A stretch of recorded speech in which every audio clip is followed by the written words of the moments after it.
பரபரப்பான முறையில் ஆக ஒரு ஹோட்டல் டாஸ்க் வந்து பிக் பாஸ் வீட்டில் தொடங்கியிருக்காங்க. என்னங்க சபரிக்கு போய் என்ன கெட்டப் கொடுத்துருக்காங்க பார்த்தீங்களா?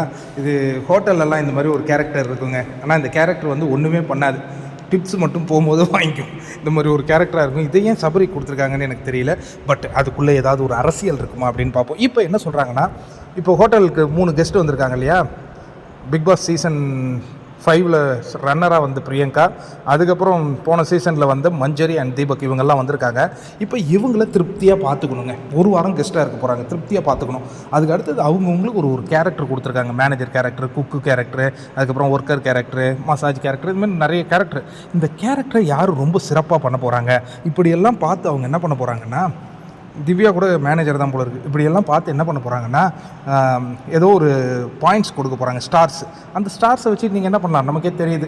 சாட்சாத் அந்த பாயிண்ட்ஸ் நிறைய வாங்குறவங்க நாமினேஷன் ஃப்ரீ பாஸை வெல்லலாம் அப்படிங்கிற ஒரு நிலை தான் ஏங்க. ஆனால் பார்வதி சும்மாவே இருக்க மாட்டேங்கிறாங்க. அந்த திவ்யாவை போட்டு இம்சை பண்ணின்னு இருக்காங்க.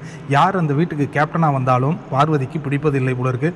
இதுவோ அந்த ஒரு புரட்சிகரமான கருத்துக்களாக பேசினே இருக்கிறாங்க.